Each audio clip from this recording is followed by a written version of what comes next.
Hello everyone, welcome to my channel voice of Bindu. ఈరోజు మనం చాలా టేస్టీగా చికెన్ పులుసుని ఎలా తయారు చేసుకోవాలో చూద్దాం. ఈ చికెన్ పులుసులోకి చపాతీకి కానీ, రైస్లోకి కానీ, దోశలోకి కానీ సూపర్గా అయితే ఉంటుంది. ఎలా చేసుకోవాలో చూద్దాం. ఫస్ట్ ఈ మసాలాలన్నీ పౌడర్ చేసుకోవాలి. ధనియాలు, జీలకర్ర, మిరియాలు, అల్లము, తెల్లగడ్డలు, లవంగాలు, పట్ట, జాపత్రి, పచ్చి కొబ్బరి, అనాస పువ్వు ఇవన్నీ మిక్సీ జార్లో వేసుకొనేసి ఫస్ట్ పౌడర్ లాగా చేసుకోవాలి.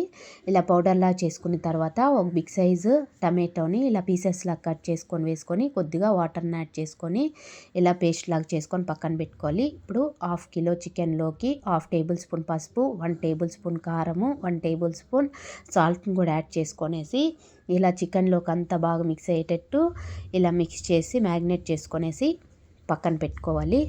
ఇప్పుడు కుక్కర్లో చేస్తున్నాం కాబట్టి చికెన్ పులుసు కుక్కర్లో 3 టేబుల్ స్పూన్ ఆయిల్ని యాడ్ చేసుకోవాలి. ఆయిల్ని యాడ్ చేసుకున్న తర్వాత ఒక బిగ్ సైజ్ ఆనియన్ని ఇలా చిన్న చిన్న పీసెస్లా కట్ చేసుకొని వేసుకొని 3 పచ్చిమిరపకాయలు అలానే కరివేపాకును కూడా వేసుకొని ఆనియన్ అంతా ఇలా గోల్డెన్ బ్రౌన్ కలర్ వచ్చేంత వరకు ఫ్రై చేసుకున్న తర్వాత ఇప్పుడు ముందే ప్రిపేర్ చేసుకున్న టమాటో పేస్ట్ని కూడా వేసుకొనేసి ఈ పేస్ట్ అంతా బాగా ఫ్రై అయ్యి ఆయిల్ పైకి తేలేంత వరకు ఇలా ఫ్రై చేసుకోవాలి. ఇలా ఆయిల్ పైకి తేలిన తర్వాత ఇప్పుడు ఇందులోకి ముందే మ్యాగ్నేట్ చేసి పెట్టుకున్న చికెన్ను కూడా యాడ్ చేసుకొనేసి ఒకసారి అంతా బాగా మిక్స్ చేసుకొని 2 మినిట్స్ పాటు బాగా ఫ్రై చేసుకోవాలి.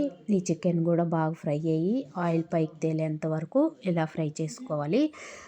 ఇలా బాగా ఫ్రై అయిన తర్వాత ఫ్రై అయ్యి ఆయిల్ పైకి తేలిన తర్వాత ఇప్పుడు 1 టేబుల్ స్పూన్ కారం కూడా వేసుకొని మళ్ళీ ఒకసారి అంతా మిక్స్ చేసుకొనేసి మీ గ్రేవీకి తగినన్ని వాటర్ని, పులుసు ఎక్కువగా కావాలనుకుంటే కొద్దిగా ఎక్కువ వాటర్ని యాడ్ చేసుకోండి, తక్కువగా కావాలంటే తక్కువ యాడ్ చేసుకొని వాటర్ని యాడ్ చేసుకొని ఇలా అంతా ఒకసారి మిక్స్ చేసుకొని కుక్కర్ మూత పెట్టుకొనేసి 3 విజిల్స్ రానివ్వాలి.